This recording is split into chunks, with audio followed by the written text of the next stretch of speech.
द्वापर युग में परमेश्वर आए और करुणा में नाम से प्रसिद्ध हुए। एक वाल्मीकि था, भिक्षु नाम का वाल्मीकि,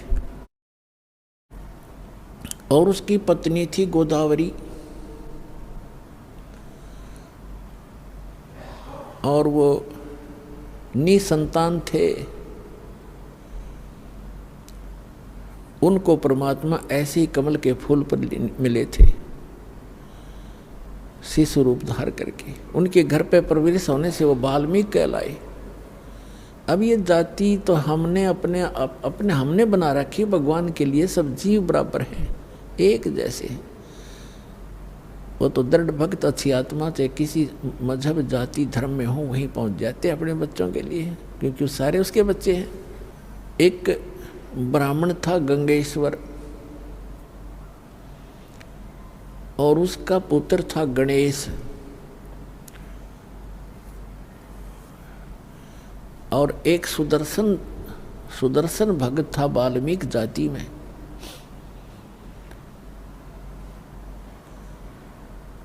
वो परमात्मा का भक्त बना जब करुणा में नाम से आए हुए थे, सुदर्शन नाम का एक भक्त। और उधर से वो गणेश नाम का ब्राह्मण का लड़का था, वो भी कबीर परमेश्वर का शिष्य हुआ। और द्वापर युग में ब्राह्मण की कीमत बहुत ज़्यादा होती थी, तो गंगेश्वर नाम का जो ब्राह्मण था वो इस बात से घना दुखी था, इस बात से घना दुखी था कि मेरा बेटा ब्राह्मण का लड़का एक वाल्मीकि का चेला बन गया, मेरी तो इज्जत का नाश कर दिया इसने। उसने परमात्मा को भी बहुत भला बुरा कहा, अपने पुत्र को भी बहुत घना प्रताड़ित किया, फिर वो बच्चा मान्या नहीं। वो उनका एक परम भक्त बना। और उधर से जो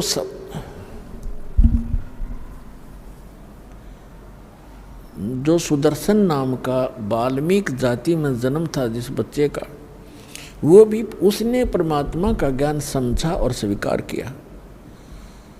और उसके माता पिता, सुदर्शन के माता पिता बहुत विरोध किया करते थे।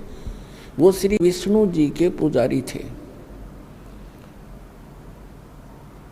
और परमात्मा के उस ज्ञान को उन्होंने नहीं माना, लेकिन सुदर्शन जी ने बहुत अच्छे तरह से समझा। एक दिन क्या हुआ कि सुदर्शन जी ने बहुत प्रार्थना की और कहा, भगवान मुझे वो लोक दिखा दो जहाँ जिसकी आप चर्चा किया करते हो। परमात्मा बोले, बेटा जो मैं बता रहा हूँ उस पर विश्वास कर ले भाई, गुरु के वचन पर विश्वास करना चाहिए। अच्छा जी, जैसे आपकी इच्छा। लेकिन वो जान गए कि इसके हृदय में जो वस्तु है, इसके डिमांड है, वह पूरी ना होगी तो यो नहीं मानेगा। तो परमात्मा ने कहा ठीक है। एक दिन परमात्मा बैठे थे, चल तुझे सतलोक दिखाऊं। अगर जी ले चलो। उनको सतलोक ले गए। एक रूप में वही बैठे हैं, वो उनकी आत्मा को लेकर सतलोक ले गए। 3 दिन और 3 रात तक वो लड़का बेहोश पड़ा रहा, सुदर्शन। अब उधर से उसके माता पिता को पता चला कि ऐसे ऐसे वो करुणा में, करुण कहा करते परमात्मा का, करुण ने पता नहीं क्या जंतर मंतर कर दिया और मेरे बच्चे को बेहोश कर दिया। अब परमात्मा की माता पिता के पास भी जाकर उलाने देने गई वो उसकी माता सुदर्शन की कि तेरे बेटे ने मेरा बेटा मार दिया, इसने पता नहीं कि जंतर मंतर कर दिया। कबीर साहब को उसकी माँ समझाने लगी, करुणा में जी को कहने लगी, बेटा तूने क्या कर दिया? उसके लड़के का इकलौता पुत्र था। अब उसका भी नहीं पता था इस बात का, वो भी आ गई वहाँ शोक व्यक्त करने के लिए। और भी इधर उधर के लोग इकट्ठे हो गए, डॉक्टरों को दिखाई, झाड़ फूक करवाने लग गए, कुछ नहीं हुआ। तो तीसरे दिन परमात्मा उसको लेकर वापस आए। उठते ही कहता है, सारे इकट्ठे हो रहे रिश्तेदार तक, वो करुण कहाँ है? करुण कहाँ है? भगवान, वो तो भगवान है, वो तो परमात्मा है, करुण कहाँ है? वो उठकर चल पड़ा, परमात्मा के घर पहुंच गया। अब घर वालों को तो खुशी हुई कि चलो हमारा बालक जीवित हो गया, ये कुछ भी कहता रहो। अब उस दिन के बाद उस सुदर्शन जी का ऐसा दृढ़ विश्वास हो गया कि ये भगवान उतरे हैं, ये एक आम वाल्मीकि नहीं है, व्यक्ति नहीं है। तो कहने का तात्पर्य दास का है कि पुण्यात्माओं, जैसे महाभारत के युद्ध के समय श्री कृष्ण जी में प्रवेश करके काल ने गीता का ज्ञान दिया, और श्रीमद् भगवत गीता के अंदर आपने बहुत पढ़ा हुआ है कि यानी काल भगवान ने कहा कि अर्जुन तू युद्ध कर ले, तुझे पाप नहीं लगेंगे, तू तो निमित्त मात्र है, ये सब मैंने मार रखे। और फिर ये भी कहा कि यदि तू युद्ध में मारा गया स्वर्ग प्राप्ति होगी, और यदि युद्ध में जीत गया तेरे पृथ्वी का राज भोगेगा, तेरे दोनों हाथों में लड्डू। महाभारत का युद्ध जैसे तैसे काल ने डरा धमका कर अर्जुन तैयार कर लिया, और महाभारत का युद्ध हो गया। उसके बाद युधिष्ठिर जी को पांडव का जो बड़ा था पांडव, उसको राजगद्दी पर बैठा दिया। उसमें करोड़ों बहनें विधवा होगी, कई करोड़ अनाथ बालक हो गए, उनके बच्चे बेटा बेटी। 18 करोड़ व्यक्ति सैनिक मारे गए, तो उनकी कितनी पत्नियां विधवा हुई होंगी और कितने बच्चे अनाथ हुए। युधिष्ठिर राजगद्दी पर बैठ गया। अपने आत्माओं, परमात्मा कहते हैं, मन तू पावेगा अपना किया रे, भोगेगा अपना किया रे। अपना कर्म का भोग तुझे भोगना पड़ेगा जब तक परम संत की शरण में नहीं आएगा। तुम कौन राम का जपते जापम, तात कटे न ये तीनों तापम। तुम कौन भगवान का जाप जपते हो, नाम जपते हो, जिससे तुम्हारे ये 3 ताप भी नाश नहीं हो रहे। 3 ताप के अंतर्गत कौन से आते हैं? जैसे कोई किसी पर जंतर मंतर कर देता है, कोई किसी को श्राप दे देता है, कोई किसी के घर प्रेत छोड़ देता है, कोई प्रेत आत्मा बाधा करती है, प्रेत बाधाएं हो जाती हैं। ये 3 ताप होते हैं। कहते इन 3 तापों को भी तुम्हारे भगवान नाश नहीं कर सकते। अपने आत्मा उदाहरण देते हैं। कुछ दिनों के बाद, कुछ ही वर्षों के वर्ष के अंदर अंदर ही युधिष्ठिर जी को बहुत बुरे बुरे स्वप्न आने लगे। ऐसा लग रहा जैसे उसके घर में सिर कटे हुए व्यक्ति और धड़ धड़ आ रही है, हाहाकार मची हुई है, बहनें चूड़ियाँ फोड़ रही हैं, विधवा हो गई है, अनाथ बच्चे अपनी माताओं के लिपट कर रो रहे हैं, हमारा पिता कहाँ है, हमारा पिता कहाँ। वो कुछ जवाब नहीं दे पा रही, एकदम भयभीत होकर घबरा कर बैठ जाता है। द्रौपदी ने 1 दिन देखा, 2 दिन देखा, 4 दिन देखा, उनसे प्रार्थना की आप सो जाओ। वो एक बार लेट जाते, तुरंत फिर बैठ जाता, आंखें फटी फटी रहती, राजकाज में कोई रुचि रही नहीं। द्रौपदी ने उन 4 पांडवों से कहा कि आपके भैया के ऊपर कोई आपत्ति है, कोई राज की समस्या है, तुम पूछिएगा। उन 4 ने प्रार्थना की कि भैया आपको कोई ऐसी समस्या है तो हमें भी साथ लो। कहते हैं अपने मन का दुख बताने से बट जाता है, कुछ बताओ क्या कहानी है। उन्होंने बड़ी मुश्किल से बताया कि मुझे ऐसे ऐसे भयंकर स्वप्न आते हैं। अब श्री कृष्ण जी उनके धार्मिक गुरु थे, जिसमें महाभारत का युद्ध कराया उस समय इसके अंदर काल प्रवेश था, और वो अपना करवा के नाश निकल गया। इसने कहा कि गीता अध्याय नंबर 4 के श्लोक नंबर 9 में कि मेरे कर्म और जन्म अलौकिक है। विष्णु पुराण के अंदर 2 ऐसी कथाएं हैं कि एक समय असुरों का और सुरों का, देवताओं और राक्षसों का युद्ध हो गया। तो असुर देवता भाग्य राक्षसों से डर के बहुत जंगल में जाकर कि जब समुद्र के किनारे बैठ के तपस्या की, भगवान विष्णु की युग काल आ गया विष्णु रूप में, और कहा ठीक है तो आप ऐसे करो, एक पुरंजय नाम का क्षत्रिय राजा है, उसको तैयार करो तुम युद्ध के लिए। और इसने कहा मैं उसमें प्रवेश करके और सब राक्षसों का नाश कर दूंगा, तुम उन राक्षसों को ललकारो जाकर युद्ध के लिए, और पुरंजय को प्रसन्न करो, आपके साथ खड़ा खड़ा हो जाए वहाँ पर, उसके अंदर मैं प्रवेश करके उनको मार डालूंगा। अब देखिएगा, यह है श्री विष्णु पुराण, यह है श्री विष्णु पुराण, गीता प्रेस गोरखपुर से प्रकाशित है, सचित्र हिंदी अनुवाद सहित गीता प्रेस गोरखपुर से प्रकाशित है। इसके कौन है संपादक? इसके संपादक हैं मुनीलाल गुप्त, अनुवादक हैं मुनीलाल गुप्त, और गीता प्रेस गोरखपुर से प्रकाशित है। इसके 233 पृष्ठ पर दिखाते हैं आपको। ये है चतुर्थ अंश, और 233 पृष्ठ पे चतुर्थ अंश के अध्याय नंबर 2 के हम यहाँ आ जाते हैं। पूर्व काल में त्रेता युग में एक बार अति भीषण देव असुर संग्राम हुआ। उसमें महाबलवान दैत्यगण से पराजित हुए हार के देवताओं ने भगवान विष्णु की आराधना की। तब आदि अनंत शून्य अशेष जगत प्रतिपालक श्री नारायण ने देवताओं से प्रसन्न होकर कहा, आप लोगों का जो कुछ भी अभिष्ट है वह मैंने जान लिया है। तुम जो चाहते हो उसके विषय में यह बात सुनिए। राजऋषि ससाद का जो पुरंजय नामक पुत्र है, उस अक्षत्रिय श्रेष्ठ के शरीर में मैं अंश मात्र से स्वयं अवतीर्ण होकर उन संपूर्ण दैत्यों का नाश करूंगा। अतः तुम लोग पुरंजय को दैत्यों के वध के लिए तैयार करो। अब इसका क्या अर्थ है कि देवताओं ने पुरंजय को, ससाद के पुत्र पुरंजय को तैयार कर लिया, उसमें काल प्रवेश कर गया और उसने राक्षसों को मार डाला, भगा दिया, देवताओं की विजय करा दी।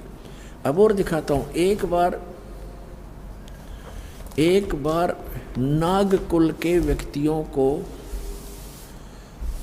और गंधर्व कुल के व्यक्तियों ने लूट लिया, उनको मार पीट कर भगा दिया, उनका खजाने लूट लिए। तो फिर वो नाग कुल के व्यक्ति करने लगे प्रार्थना भगवान की, वहाँ पर भी ये प्रकट हो गया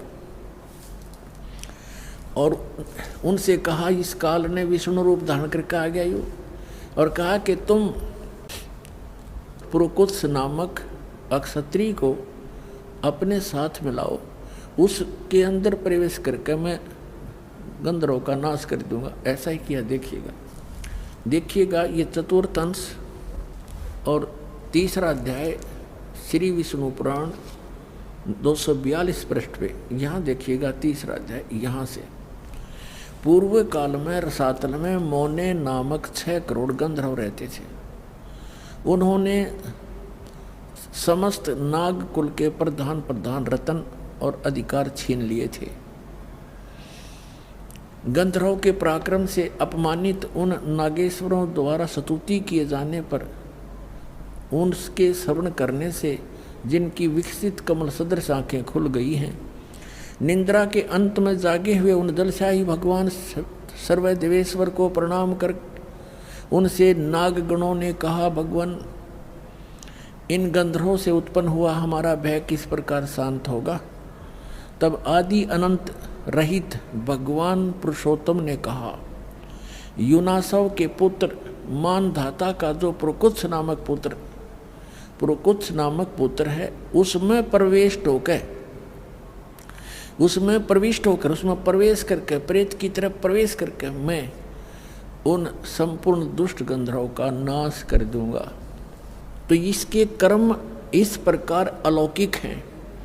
ऐसे ही इसने श्री कृष्ण में प्रवेश करके गीता जी का ज्ञान दिया और बाद में श्री कृष्ण जी को तो पता भी नहीं मैंने गीता जी में बोलिया क्या था।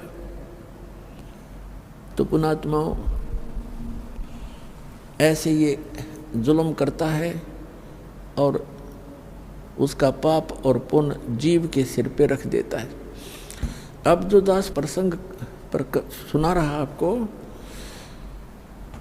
कि उन सब ने सोचा कि भी हम अपने गुरु जी के पास चलें, क्योंकि श्री कृष्ण जी उनके धार्मिक गुरु थे और गीता का ज्ञान देते समय ये काल इनमें प्रवेश करके श्री कृष्ण जी में सारा ज्ञान कह गया और उनको लड़ा के मार दिया आपस में। जब तक महाभारत का सर्वनाश नहीं हो लिया तब तक श्री कृष्ण के शरीर में वो प्रवेश रहा। उसके निकलते श्री कृष्ण जी थे। महाभारत में एक प्रमाण आता है, गीता प्रेस गोरखपुर से प्रकाशित द्वितीय खंड महाभारत के अंदर 667 पृष्ठ पे है कि अर्जुन ने फिर बाद में जब श्री कृष्ण जी से कहा कि आप यहाँ से जाने वाले हो और हम विजयी हो चुके हैं, राज्य प्राप्त हो गया है, आप कुछ सत्संग करके जाना और उस सत्संग में वो ज्ञान सुनाना जो आपने महाभारत के समय गीता का ज्ञान दिया था। श्री कृष्ण जी कहते हैं कि अर्जुन तुम बड़ा श्रद्धाहीन है, बड़ा बुद्धिहीन है, तूने उस ज्ञान को याद क्यों नहीं रखा। अर्जुन कहता मैं भूल गया उस ज्ञान को, तूने उसको ज्ञान को याद क्यों नहीं रखा, तू बड़ा श्रद्धाहीन है, तू बड़ा बुद्धिहीन है, तेरी बुद्धि अच्छी नहीं है। अब मैं उस ज्ञान को ज्यों का त्यों नहीं बता पाऊंगा, क्योंकि उस समय मैंने योग युक्त होकर वो ज्ञान बोला था। ये तो फिर वो बाद में तुक्के लावा था श्री कृष्ण जी। जैसे एक प्रेत किसी में बढ़ के बोल देता है, बाद में उस आत्मा को पता नहीं मैंने क्या बोला था और ही बताते हैं आपने ऐसे बोला था, ऐसे कहा था, तो बाद में फिर वो कहने लग जाता है कि मैं ऐसे बोला, ऐसे बोला, उसको पता कुछ नहीं होता। अब जब श्री कृष्ण जी कहते मुझे तो याद नहीं, मैं उसको दोहरा नहीं सकता ज्यों का त्यों, और तूने क्यों नहीं याद रखा बुद्धिहीन। पुण्यात्मा दास ये सत्संग कर रहा है और आप कोई प्रथम बार सत्संग सुनने आया है तो 20% याद रहेगा आपके, और वो भी कुछ दिनों के बाद। और मुझसे कभी सुन लेना तभी सुना दूंगा यदि मैंने अपने होश हवास में बोल रखा है। और जब ये कहना कि मैं योग युक्त होकर ये बोला था ज्ञान, जब तक युद्ध का आमने सामने सैनिक खड़े वहीं कलेजा हिलजा आदमी का, वहाँ योग युक्त हो गए तो अब पीस ऑफ माइंड था, तब योग युक्त होने में क्या बिजली गिरे थी उसके।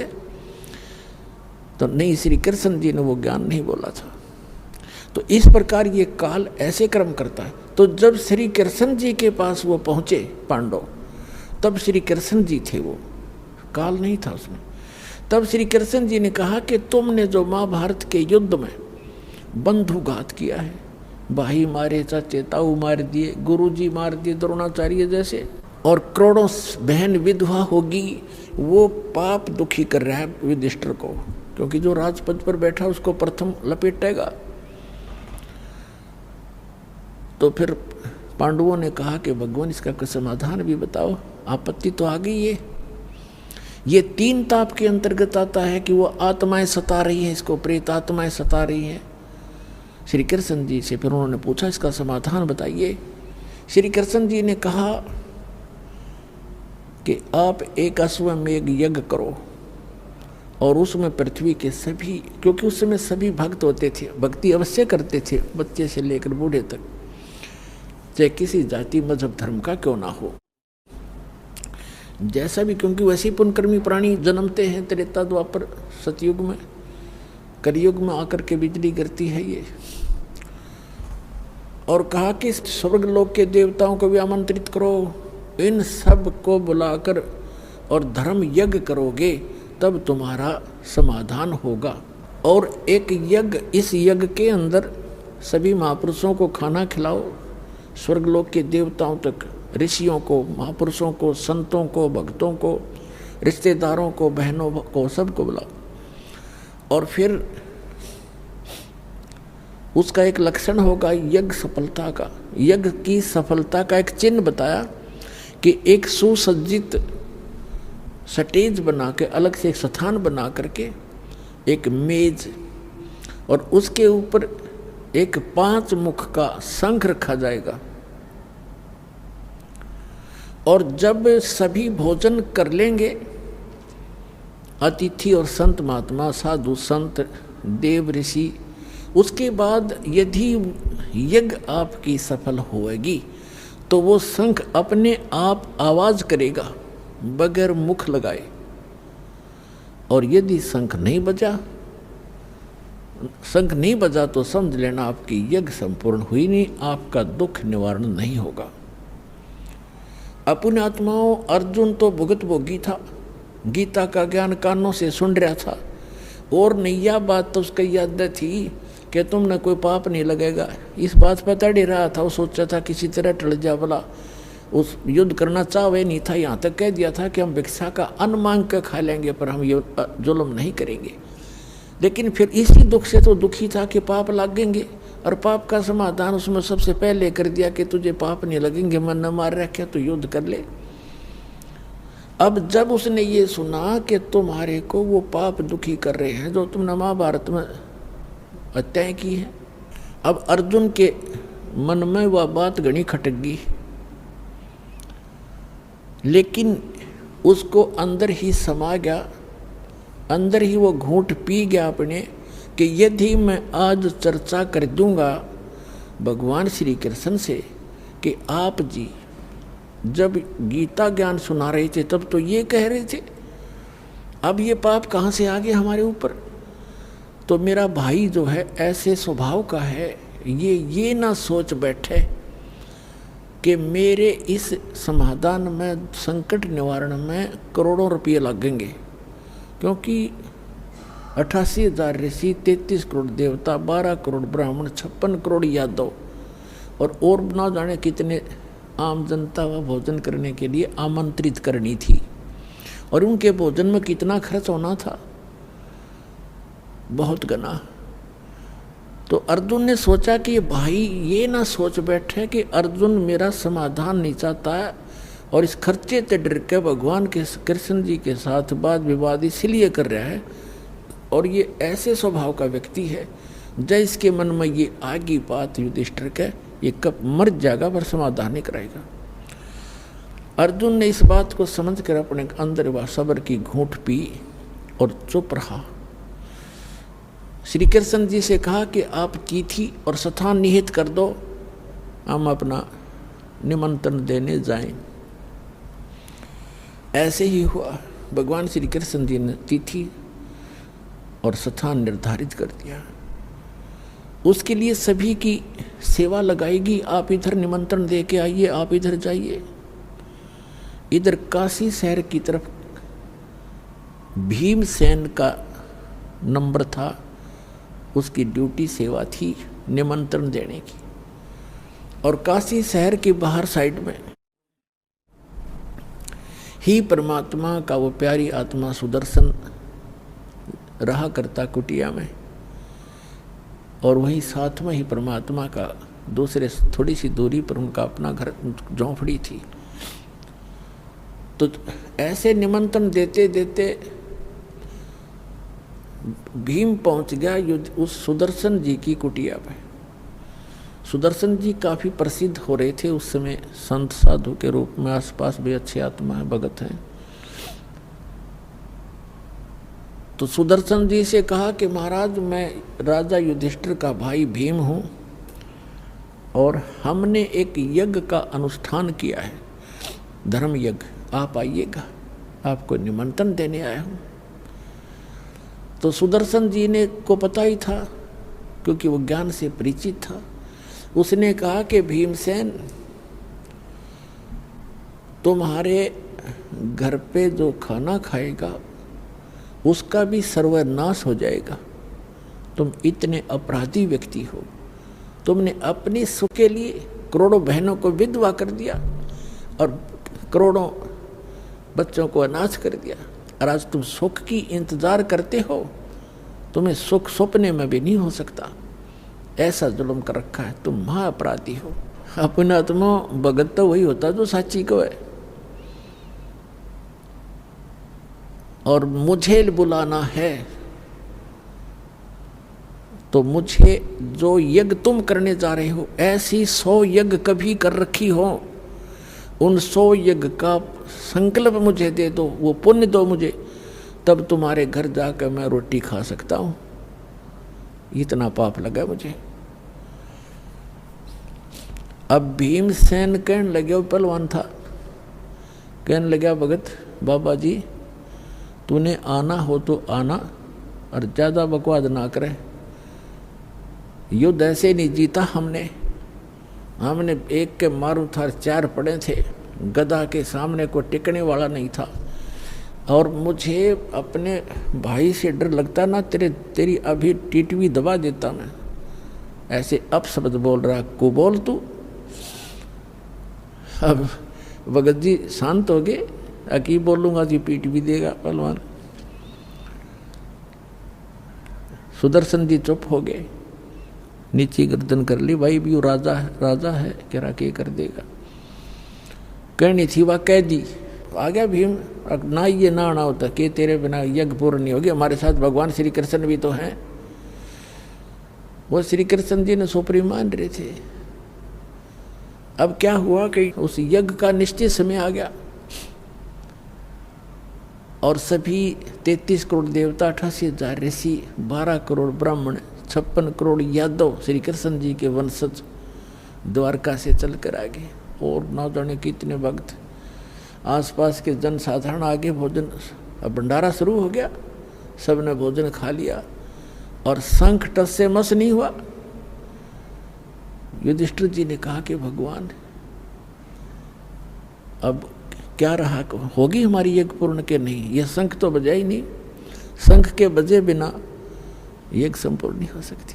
तब उसने कहा कि भगवान आपने भी भोजन खा लिया और ये 33 करोड़ देवता, 88,000 ऋषि, 12 करोड़ ब्राह्मण, चारों वेदों के कंठस्थ याद करने वाले, इन्होंने भोजन खा लिया और फिर भी शंख नहीं बजा। भगवान हमारे पाप ज़्यादा हैं, किसी का दोष नहीं, हमने बहुत जुल्म कर रखा है, सचमुच ये शीघ्र से खत्म होने वाले नहीं हैं। तो उधर से क्या हुआ, श्री कृष्ण जी ने कहा कि युधिष्ठिर इस शंख को बजाने वाला नहीं आया। श्री कृष्ण युधिष्ठिर जी ने पूछा, भगवान ऐसे ऐसे महापुरुष यहाँ बैठे हैं, स्वर्ग लोग के देवता भी आगे हैं और आप जी ने भोजन कर लिया, अब कौन है ऐसा महापुरुष आपसे बढ़कर? श्री कृष्ण जी ने कहा कि एक सुदर्शन नाम का एक सुपच है, वाल्मीकि है। वाल्मीकि जाति में जन्मे थे, नाम सुदर्शन था। जैसे आजकल हरिजन कह देते हैं, शेड्यूल कास्ट कह देते हैं, उसे सुपच कहा करते थे। कि उस सुदर्शन को आमंत्रित नहीं किया तुमने महात्मा को।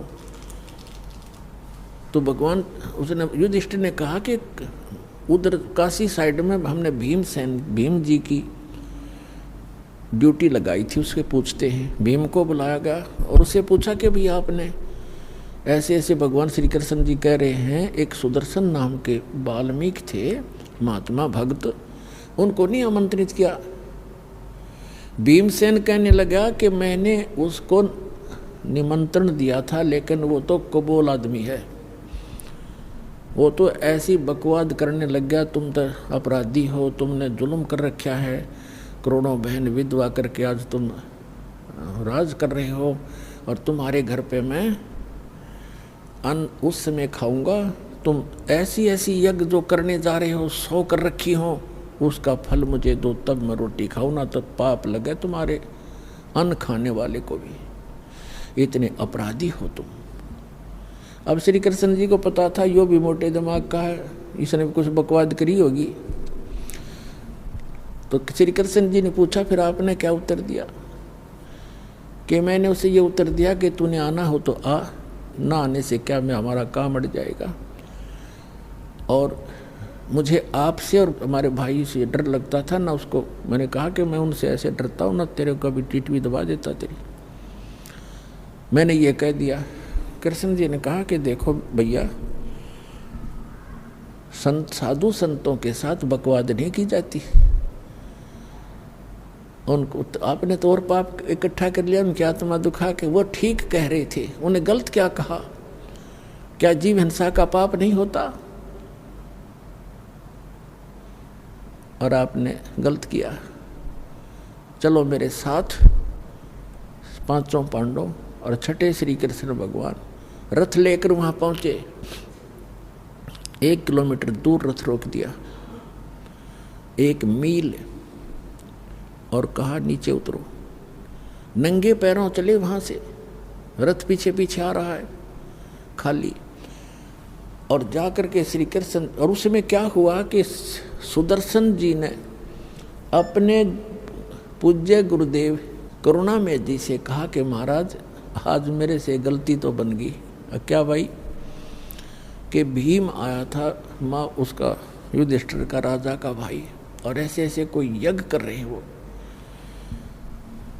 और उन्होंने मेरे से कहा, मैंने उनको ये कह दिया। परमात्मा बोले भाई तूने सही कह दिया, साधु संत तो साची ही कहा करते हैं, गलती नहीं की बेटा।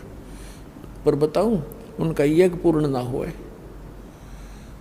उसको वह फेराओगे तेरे पास। सुदर्शन ने सोचा वह फिर सिर में दर्द करेंगे तो खिसक ले यहाँ से। वो वहाँ से खिसक गया। 10-15 दिन का टूर प्रोग्राम बना के। अब परमात्मा ने देखा भगत की इज्जत रखनी जरूरी होती है। आप ही आकर बैठ गए सुदर्शन रूप बना के कबीर परमात्मा करुणा में। अपने आत्माओं एक अध्यात्म शक्ति ऐसी होती है, अपने आप सामने वाले को पता लग जाता है कि इसके अंदर कुछ है भक्ति। तो श्री कृष्ण जब वहाँ पहुँचे, आँखों में आँख मिली दोनों भगवानों की। श्री कृष्ण जी का नतमस्तक हो गए, दंडवत प्रणाम किया मुकुट समेत। अब तो श्री कृष्ण जी ने प्रणाम किया एक झोंपड़ी मास्टर के आगे, तो उनकी क्या औकात थी, 5 पांडवों ने भी दंडवत प्रणाम किया। उनको नरम करना था। तो परमात्मा ने कहा सुदर्शन रूप में कि हे द्वारकाधीश और हे इंद्रप्रस्थ के बादशाह, आप इस दास के सामने मुझे लज्जित ना करो, ऐसे ना करो। उठो महाराज, उठो महाराज। उठ लिए परमात्मा, उठ कर वो खड़े किए। तब श्री कृष्ण जी ने कहा कि हम आपको निमंत्रण लिवाने आए हैं, और ऐसे राजा युधिष्ठिर हैं, ये इसके भाई हैं, और इन्होंने ऐसे ऐसे यज्ञ किया और आपकी अति आवश्यकता है, आप चलिएगा। तब परमात्मा ने तो सारे वो दानी जान थे, उन्होंने रोल कर ही रहे थे सुदर्शन का। कहा कि मैंने इस पहलवान से कहा था मेरी वो शर्त पूरी करो, 100 अश्वमेध यज्ञ का फल मुझे दो, तब मैं चलूं। अपने आत्माओं चारों युग में मेरे संत पुकारे, को के कहा हम हेल रे, हीरे माणक मोती बरसे ये जग चुगता ढेल रे। सतयुग में सत सुकृत कह टेरा, त्रेता नाम मुनिंदर मेरा, द्वापर में करुणा में कहाया, कलयुग नाम कबीर धराया। तो परमात्मा ने चारों युगों में ये वाणी बोली है जो भगवान लीला किया करता है, वेदों में भी प्रमाण है। तो श्री कृष्ण जी ने कहा कि परमात्मा आपकी वाणी है, संत मिलन को चालियो तजमाया अभिमान, और जो जो कदम आगे रखे ओ हे यज्ञ समान। आपकी वाणी है दाता कि संत को मिलने के लिए जब चलो तो अपने अभिमान को घर रखावे। कोई पोस्ट का अभिमान, किसी को अब कोई धन का अभिमान, जाति का अभिमान, ये यहाँ नहीं चलेगा। अगर आप संत के दरबार में आ रहे हो, ऐसे जाना चाहिए जैसे चाहे प्रधानमंत्री का भी पुत्र विद्यार्थी है, और जब वो विद्यालय में जाता है वो एक विद्यार्थी की तरह ही बैठता है। ऐसे ही सब बच्चों के साथ मिलकर रहता है, और अध्यापक आते हैं, खड़ा होता है, उनको प्रणाम करता है। अध्यापक उनको खुरकाते धुरकाते भी हैं जो ठीक से पढ़ाई नहीं करता। तो और जैसे दूसरा उदाहरण देते हैं कि जैसे कोई भयंकर बीमार हो और उसका रोग असाध्य रोग और गुप्त रोग हो, आसपास के डॉक्टर उसको इलाज से मना कर दे और कहें जाइए ऑल इंडिया इंस्टीट्यूट में अपना टेस्ट कराइए और इलाज कराइए, तो कितना बड़ा अधिकारी हो और कितना धनवान हो और कितना पोस्ट और जाति का भी उसके अंदर वो बना हुआ हो अपलातून, उससे में उसकी हवा निकल जाती है। जहाँ डॉक्टर कहता है यहाँ खड़ा होइए वहीं खड़ा हो जाता है, कहता है लेट जाइए लेट जाता है, कपड़े निकाल दिए तुरंत निकाल देता है, ये टेस्ट करा के लाइए वो तुरंत जाके खड़ा हो जाता है। उस समय उसको अपनी जान दिखाई देती है, वो पद नहीं। तो पुण्यात्माओं, जब आप सत्संग के अंदर आओ सतलोक आश्रम बरवाला में, ऐसे आना चाहिए जैसे एक बालक आया करते हैं, एक रोगी आता है। यहाँ पद और पोस्ट और धन का जो है किसी प्रकार का भी अहम आपका विद्वान नहीं होना चाहिए। सेवादार कहते हैं यहाँ उठ भाई यहाँ बैठ जा, अच्छा भाई यहाँ बैठ जाऊँगा। अब ये सब आपके हित के लिए ही करते हैं। कभी कहते हैं यहाँ नहीं भाई वहाँ बैठ जा, अच्छा भाई वहाँ बैठ जाऊँगा, आप यहाँ खा लो बैठ कर, अच्छा भाई यहाँ खा लेता हूँ। तो ऐसे विमान होना चाहिए। एक गुर्राव है, क्यों अब यहाँ से उठा अब यहाँ बैठा रहा है, क्या तो हुआ। तो इस तरह की बातें भगत नहीं करा करते। ठीक है, नए नए आते हैं, कोई बोल भी देता तो उसके लिए हिदायत दी जाती है। कहते हैं संत मिलन को चालियो तजमाया अभिमान, और जो जो कदम आगे रखे ओ हे यज्ञ समान। कोई भी जहाँ से आप चल कर आए हो और वहाँ से यहाँ तक जितने भी आपके कदम बनते हैं, चाहे आप गाड़ी में आए हो और चाहे मोटर में आए हो, चाहे बस में आए हो या अपने व्हीकल में आए हो, वहाँ से यहाँ तक जितने भी कदम आपके बनते हैं, ये काउंटिंग भगवान के दरबार में। कहते उतना ही आपको यज्ञों का पुण्य मिल रहा है। एक यज्ञ करने में कितना लगता है, पैसा भी कितना समय लगता है। अरे तो इस प्रकार आपको यहाँ बुलाकर धनी बनाया जाता है। तब परमात्मा श्री कृष्ण जी ने कहा कि हे भगवान, आप तो अंतर्यामी हो महात्मा जी, और आप देख सकते हो 500 पांडव आज क्या हालत है इनकी, कैसी बेइज्जती हो रही है। करोड़ों आदमी जी वगैरह इनका जो के त्यों खड़े हैं, इनके सिर पर पहाड़ियों का करोड़ों रुपये लग गए हैं और पैसे लग गए हैं, और आप आज इनके अंदर झांक के देखो ये कैसे बेनम्र होए खड़े हैं, बेगी बिल्ली। और पर ऐसे करो भगवान, हमारी जितनी भी यज्ञ यहाँ से वहाँ से चलकर आपके तक आने में बनी है कदमों की, आप 100 रख लो और बाकी हमारी झोली में डाल दो, हमारा उद्धार हो। कहते साधु भूखा भाव का, धन का भूखा ना। अर्जय कोई धन का भूखा हो, संत नहीं, वो साधु भी ना। तो परमात्मा तो उनकी आस्था देखना चाहते थे। तब परमात्मा ने कहा कि भीमसेन अखान जी, जब तो कति न्यू सीधा खड़ा न्यू होकर के हाथ जोड़ के कि मेरी ये सुमरणी उतार माला थी, माला दो मनक्या वाली आप मंत्र करते हैं, कुट्टी का टांग रखी थी।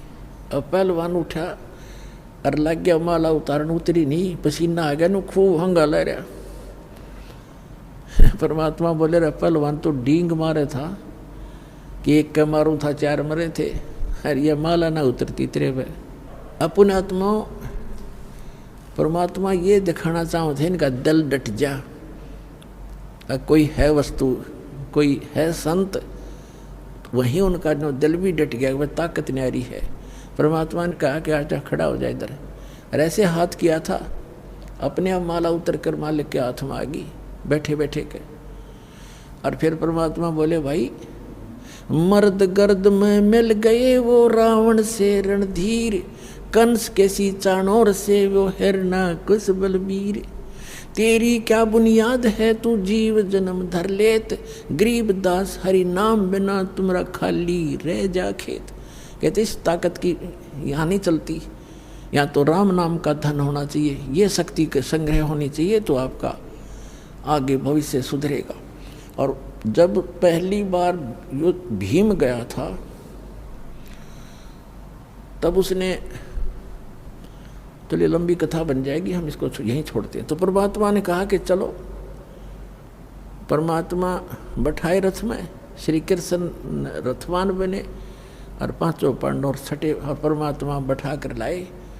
अब वाल्मीकि जाति के व्यक्ति कैसे रहते थे, आदिवासी की तरह, कपड़े मैले कुचेले से, दाढ़ी बड़ी हुई, सिर की छोटे छोटे बाल पड़े और जूते टूटे हुए, धूल लगी हुई पैरों में, धोती सी बांध रखी, लपेट रखी, और यज्ञ के अंदर बैठे हुए मंडलेश्वर ऋषि, 9 मोटे मोटे पेटाले और गल में जनेऊर तिलक लगा रहा खेर नु आसन जा रहे नारे ला रहा खेर दच के बैठे सारे 33 करोड़ देवता 88,000 ऋषि 12 करोड़ ब्राह्मण 4 तिलक लगा के। और उस सभा के अंदर जब कबीर साहब प्रवेश हुए तो सभी देख रहे हैं कि ये किस, और वो क्या कह रहे हैं आपस में कि इनके पाप ही इतने हैं, अब शंख कैसे बजे, इन घोर पाप कर रखे। अरे जब इन पाप कर रखे हैं उसके समाधान के लिए तो संत साधु बुलाए जाते हैं। तो हमारा टिंडे लेना आए थे जब हम कुछ, तुम्हारे पास कुछ है ही नहीं था। तो उसको कहते हैं जब परमात्मा प्रवेश हुए कबीर सुदर्शन रूप में और मुँह पर परने करके ये ले यूँ करेगा इनका यज्ञ पूर्ण यूँ करें एक दूसरे ने। अब परमात्मा श्री कृष्ण जी ने कहा द्रौपदी बढ़िया भोजन बना दे, ये महापुरुष खाना खाओगा और प्रसन्न हो गया ना खाना खाने से तो तुम्हारा शंख बजेगा। अब द्रौपदी ने तो नौकरों का भी सहयोग नहीं लिया, अपने हाथ से रोटी बनाई क्योंकि फंस रहे हो तक कति बुरा हाल हो रहा, इतना दंडा लिया और बात न्यो की न्यो। अपने हाथों खाना बनाया, कचौड़ी पकौड़ी दही बड़े जलेबी हलवा पूरी खीर सारा कुछ बना के नारी नारी कटोरिया और थाली में सजा के रख दी। परमात्मा सुदर्शन जी ये सुदर्शन रूप में बैठे थे तो मालिक ही। अब द्रौपदी ने न्यू सोचा था कि ऐसा बढ़िया भोजन बना दिया, यो घास फूस खाने वाला व्यक्ति जंगल में रहता है, आज खा के भोजन ने न्यारे न्यारे पकवान उंगली चाटता रह जाएगा, 100 जगह गुण गाओगा मेरे। अब भोजन खिला द्रौपदी ने। और प्रत्येक बहन का ये एक कुदरती स्वभाव होता है, कोई अतिथि आ जाता है उसके लिए विशेष भोजन बनाने में विशेष ध्यान रखती है कि कहीं ये बाहर जा कर के और मेरी बदनामी ना कर दे कि उसमें नमक ठीक नहीं था, मिर्च गड़ी थी या ठीक अच्छा नहीं लगा भोजन। इसलिए वो हर संभव कोशिश करती है कि खाने वाला मेरी प्रशंसा करे। द्रौपदी ने इसी उद्देश्य से भोजन रखा और परमात्मा ने, वो तो लीला करते हैं, उन्होंने क्या किया कि ये मन आज तक नारे नारे स्वाद कर लेगा और कल हमने तो फिर घास फूस खाना, ये तो फिर बिगड़ गया। उन्होंने क्या किया, अब सुदर्शन जो था वो 5 ग्रास खाता था, उसने अपना नियम बना रखा था कि एक जब भी खाना खाऊंगा जैसे 1 फिर 2 3 4 5 ग्रास खा के बंद कर देता था। इतना अल्पाहार था उसका, संयम रखता था। तो परमात्मा ने ये भी दिखाना था कि मैं सुदर्शन ही हूँ। सुदर्शन का रोल कर रहे थे, रोल भी वही होता है अच्छा, वो जो कोई किसी का रोल करता है सही करे वही तो अच्छा लगता है। तो परमात्मा ने वो सारी कटोरियों में से थोड़ा थोड़ा भोजन ठाठा के, खीर भी हलवा भी पूरी भी तोड़ दी छोटी सी, और कचौड़ी भी पकौड़ी भी दही भी उसका भाई मिला ली और लगे न्यू करने। अब द्रौपदी देखा बेटी बेटी, अक मैंने तो 1 घंटे तक तुम्हें माँग फुड़वाई, अरे यू का के शंख बजाओगा गल योग सूदर का सूदर ही रहा, ने खाना भी ना आता। यो मन बड़ा बदमाश है, 1 मिनट में पता नहीं क्या सोच जा और कर्म बिगड़वा दिए। परमात्मा जानेंगे क्योंकि वो अंतर्यामी थे। अग द्रौपदी तक घनी नो सोच रही है कि यो हमारा जैसा आहार और भोजन इनको कितना ना मिलता ठीक से। अब परमात्मा ने एक बार खाया, शंख बोला, वहाँ रखा, दूसरी बार खाया, फिर बोला, 5 बार में जितना थाली में डाला था खा लिया, और 5 ही बार वो शंख बज के बंद हो गया। युधिष्ठिर बड़ा खुश हुआ कि हे भगवान बड़ी दया हुई आपकी, ऐसा महापुरुष आ गया और हमारा काम बन गया। तो श्री कृष्ण जी ने कहा काम को नहीं बना अभी, ये शंख तो कंटिन्यू बजना चाहिए था, बहुत देर तक बजेगा, ये तो 5 बार बजा है, इससे बात नहीं बनी। तो श्री युधिष्ठिर ने कहा कि अब किसको बुलाओगे भगवान, अकीब और कोई बुलाना बाकी नहीं रह रहा। इस आपने के वाल्मीकि दिखाई दे है यो हरिजन सा, इसके एक बाल के बराबर ये 3 लोक नहीं है, इतना सिद्धि शक्ति युक्त है ये। सुदर्शन। अब श्री कृष्ण जी भी बेसिक तो हम अंतर्यामी मानना थे, इतने अंतर्यामी नहीं थे, पर जो आभास जरूर था कि ताकत है इनके अंदर। तब श्री कृष्ण जी ने कहा कि अपने घर में कमी है कोई, वो देखेंगे। द्रौपदी बुलाई और द्रौपदी से कहा कि बहन, आप जी ने जब ये खाना खा रहे थे महात्मा, आपके मन में कोई दोष तो नहीं आया? सच्ची बताना अब, नहीं तो बात बिगड़ जाएगी।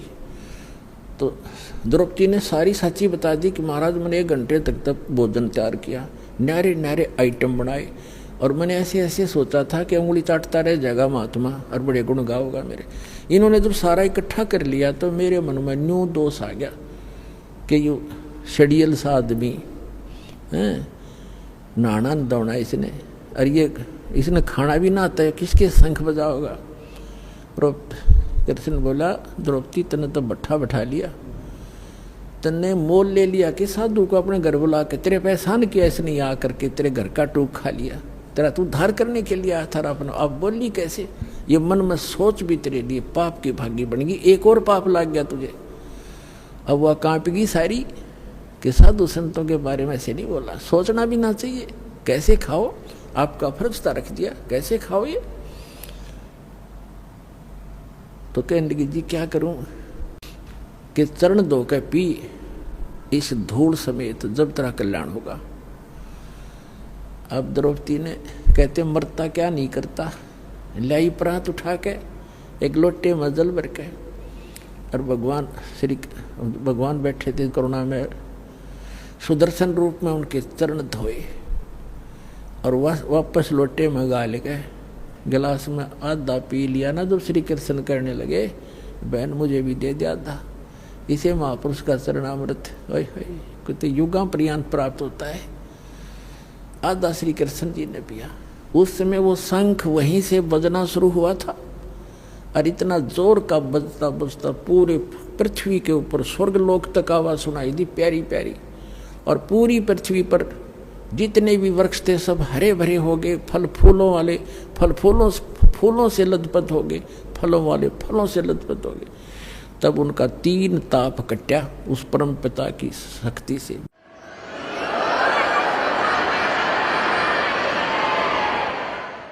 तुम कौन राम का जपते जापम, तात कटे ना तीनु तापम। समर्थ का सरनाग हो, रंग होरी हो, कभू न हो एकाज राम रंग होरी हो। तो पुण्यात्माओं, सौभाग्य आपका, आपको ये सुख तो यहाँ फ्री में मिल लेंगे, क्योंकि हम वो 5 यज्ञ कर रहे हैं जो युधिष्ठिर पांडुआ ने 1 का यज्ञ करी थी। आज आप देख रहे हो 5 दिन का समागम चल रहा है, और कई हजारों की संख्या में पुण्यात्मा परमात्मा की प्यारी आत्मा आई हो। ये सभी भक्त हैं, सभी परमात्मा का सुबह उठते हैं, शाम दिन रात चर्चा करते हैं, घर पे जाते हैं, वहाँ भी इतना कोर्स दे रखा है आपको भक्ति का, जैसे बालकों को सिलेबस न्यारा होम टास्क अलग से, तो इतना कोर्स दे दिया, इस बिना आपका उद्धार नहीं हो सकता। कभी आरती कर रहे हो, कभी नित्यनेम कर रहे हो, कभी रमैनी कर रहे हो, कभी प्रथम मंत्र, कभी सेकंड मंत्र, फिर वाणी पढ़ रहे हो, कहीं सेवा कर रहे हो, दान कर रहे हो। तो ये जितने भी साधु संत यहाँ आ रहे हैं, और यहाँ आपका दिया हुआ जो साधला जो धन है वो आपको बहुत लाभ दे रहा है, करोड़ गुना आपको फल यहाँ देगा और मोक्ष प्राप्ति होगी। ये एकमात्र स्थान इस पृथ्वी पर यदि कोई शास्त्र अनुकूल साधना और मोक्ष मार्ग है तो सतलोक आश्रम बरवाला जिला हिसार हरियाणा में जो आपको प्राप्त हुआ, आपका सौभाग्य है। और भक्ति करते रहो।